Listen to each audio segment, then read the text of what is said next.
Donald Trump ने भारत पर 50% tariff लगाकर एड़ी चोटी का जोर लगा लिया है कि भारत रूस से तेल ना खरीदे। लेकिन ट्रंप के इस दबाव का भारत पर कोई खास असर नहीं पड़ा। भारत रूस से कम तेल खरीदने के बजाय तेल और ज्यादा लेना शुरू कर दिया है। इसे देखते हुए अब डोनाल्ड ट्रंप भारत के खिलाफ नया षड्यंत्र तैयार कर रहे हैं। हाल ही में अमेरिका ने G7 देशों पर दबाव डाला है कि वो भारत और चीन पर 100% टैरिफ लगाएं। चीन का तो मामला अलग है, लेकिन क्या G7 देश भारत पर टैरिफ लगाएंगे? आइए इस वीडियो में आपको विस्तार में बताते हैं।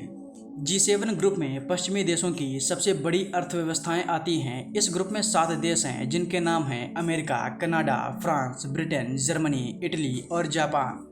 इनमें से अगर आप अमेरिका, जर्मनी, जापान और ब्रिटेन को देखें तो ये दुनिया की शीर्ष 5 बड़ी इकोनॉमी में शामिल हैं। लेकिन अब सवाल ये कि क्या ये देश ट्रंप के दबाव में आकर भारत पर टैरिफ लगाएंगे? सबसे पहले बात अमेरिका की। अमेरिका ने पहले ही भारत पर 50% टैरिफ लगा रखा है और संभावना है कि अमेरिका ये टैरिफ और भी बढ़ा सकता है। वहीं अगर कनाडा की बात करें तो कनाडा और भारत के संबंध अभी नाजुक मोड़ पर हैं। हो सकता है कि डोनाल्ड ट्रंप के दबाव में आकर कनाडा भारत पर टैरिफ लगा दे। हालांकि इससे भारत पर कोई खास असर नहीं होगा, क्योंकि कनाडा के साथ हमारा व्यापार वैसे ही बहुत सीमित है। वहीं अगर ग्रेट ब्रिटेन को देखें तो उसने हाल ही में भारत के साथ एक फ्री ट्रेड डील की है। ऐसे में ब्रिटेन भारत पर टैरिफ लगाएगा ऐसा मुझे नहीं लगता। वहीं जर्मनी को देखें तो जर्मनी भारत के साथ अपने संबंधों को लगातार मजबूत कर रहा है। जर्मनी भारत के साथ अपने व्यापार को भी इंक्रीज करना चाहता है। जर्मनी और भारत का व्यापार भी $26 बिलियन के करीब है, जिसमें से भारत जर्मनी को $10 बिलियन का सामान बेचता है, वहीं $16 बिलियन से भी ज्यादा का सामान खरीदता है। यानी जर्मनी हमको सामान बेचता ज़्यादा है और खरीदता कम है।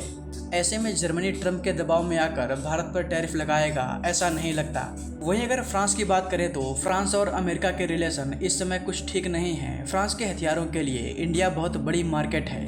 भारत फ्रांस से 2 लाख करोड़ रुपए के 114 राफेल खरीदने जा रहा है।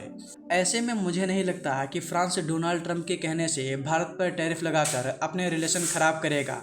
भारत और फ्रांस का व्यापार भी लगभग बराबर है। भारत फ्रांस को $7 बिलियन का सामान बेचता है, वहीं फ्रांस भारत को $6 बिलियन का सामान बेचता है। अगर इटली को देखा जाए तो इटली के साथ भी हमारे बेहतरीन संबंध हैं। मेलोनी और पीएम मोदी की बॉन्डिंग की चर्चा अक्सर दुनिया में होती रही है।